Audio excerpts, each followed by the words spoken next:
Yo, what's up, YouTube? It's the mighty Boston accent coming at you. I'm here to weigh in on this whole story about this kid, 7-year-old, got arrested at a public a public elementary school in the Bronx, New York, one of the 5 boroughs. This kid's a little Latin kid, man, little Latino kid, man. His mother wants to sue the New York Police Department for $250-some-odd million, okay? She got this really high-priced lawyer who's going to try to bring the NYPD to trial, bring him to court for detaining this kid and interrogating him without his parents' permission. And I'm laughing about it, man, because for a long time, damn near 2 decades, I've been working in the inner cities, in the municipal departments, especially the schools, you know? And I mean, I'm not exaggerating. I don't want to get into it where I was. I prefer to keep my anonymity. I want to just keep it anonymous here. So anyway, here I am looking at the blogosphere. I'm looking at people's reactions, and I can tell, just looking at the reactions, these people are just, some of them are just so out of touch. Anybody who is against this group of NYPD, although they have a dirty history and a bad history, if they're against them bringing in this kid and cuffing him to the wall for a couple of hours, and scaring the shit out of him, you know what? Good. Matter of fact, look at the picture of the kid. He doesn't even look scared. You know what I mean?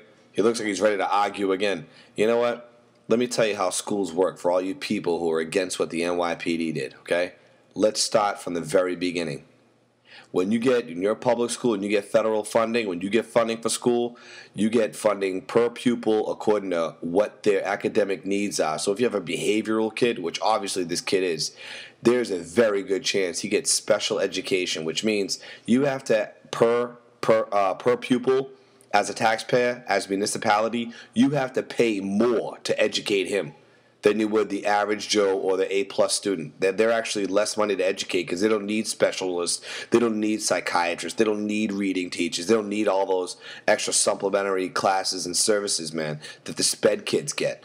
And when you have a SPED kid, the state records them down. If they're behaviorally challenged or whatever, they have attitude problem, and they're up there dropping F-bombs on teachers, and teachers can't restrain them if they're hitting kids because they get sued. Teachers can't do shit. They can't say shit, and they can't do a damn thing. Because when you punish these bad acting kids past the quota, they only let you suspend them out of school or suspend them a certain amount of times. After you hit that quota, even though they're acting up, you can't punish them anymore. Because if you do, the state will take the funding away from your school. Also, the phone lists of all the students in any given city, major city in America, the phone lists in those little urban schools, dude, those, I should say, large urban schools, because any middle school there's almost 1,000+ students, okay?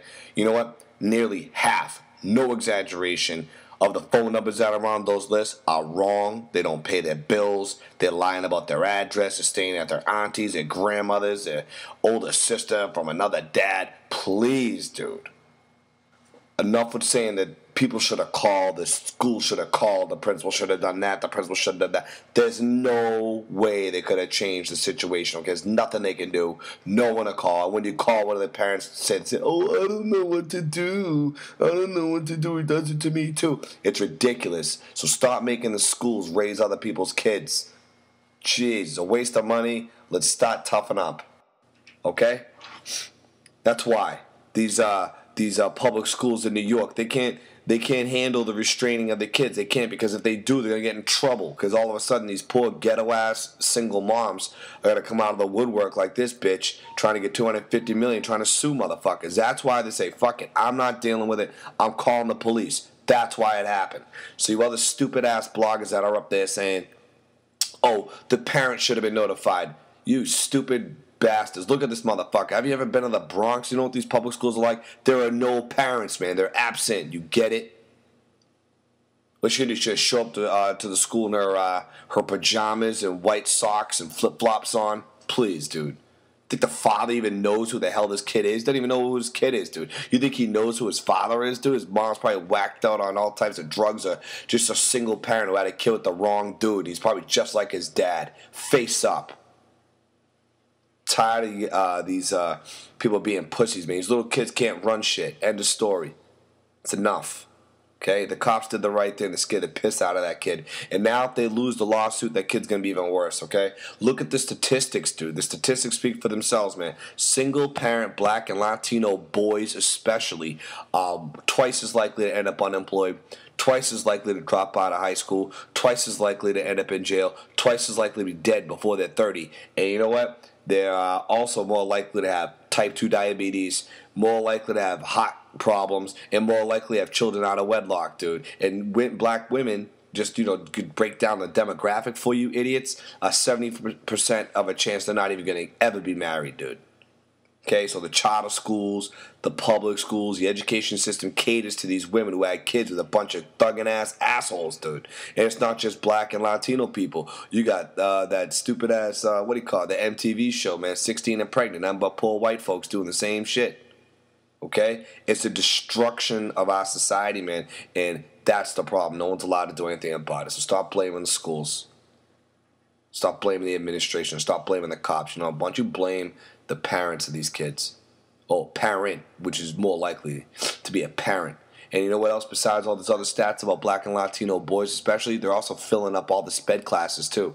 They're taking half the money out of the municipalities to educate them, and they're going nowhere with it. Okay?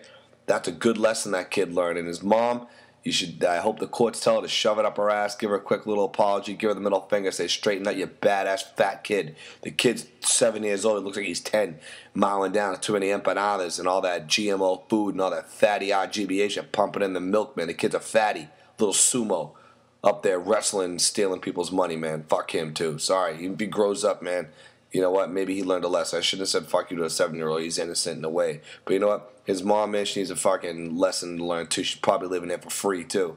Please. I'm out of here, dude. Peace.